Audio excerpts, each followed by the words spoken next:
Palikám, mondd csak, nem vettél észre rajtam valamilyen változást? Az arcomat nézd. Mint hogyha sokkal kipihentebb lennél.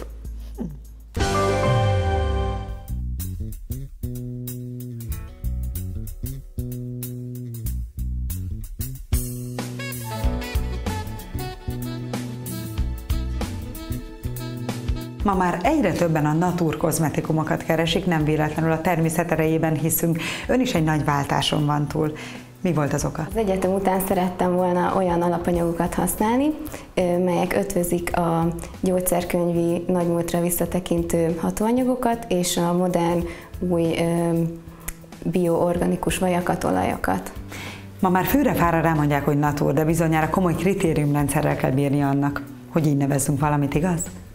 A Natur kozmetikumok elvileg nem tartalmazhatnak kőolaj-származékokat, mesterséges illatanyagokat, színezőanyagokat, szilikonolajat, illetve a gyártásuk is szigorított, tehát a fejlesztés során nem használhatnak állatkísérleteket, illetve radioaktív besugárzást.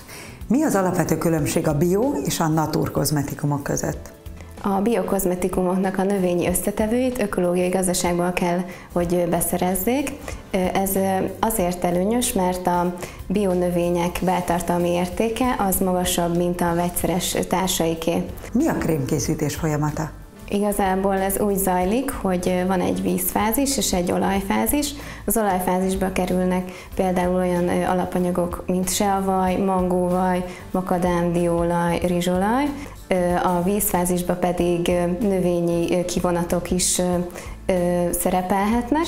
A gép keveri össze, tehát egy keverőgép gyakorlatilag homogenizálja a két fázist. Az él a köztudatban, hogy míg a legtöbb kozmetikumnak erős, intenzív parfümillata van, a natur kozmetikumoknak jóformán semmilyen illata nincs. Az intenzív illat a parfüm adalékanyagnak köszönhető, amely akár több száz vagy ezer mesterséges komponensből is összetevődhet. Ezzel szemben a natur kozmetikumok természetes illóolajokat használnak, mely finom, gyengéd illataromával rendelkeznek. Sokan nincsenek azzal tisztában, hogy reggel az arctisztítással kell kezdeni a napunkat, de miért is? Minden bőrápolás alapja a megfelelő bőrtisztítás. Nem szabad megfeledkeznünk arról, hogy reggel és este is meg kell tisztítani arcbőrünket. Megérkezett a falevél rúgdosós ősz, mit tehetünk ilyenkor a bőrünkért?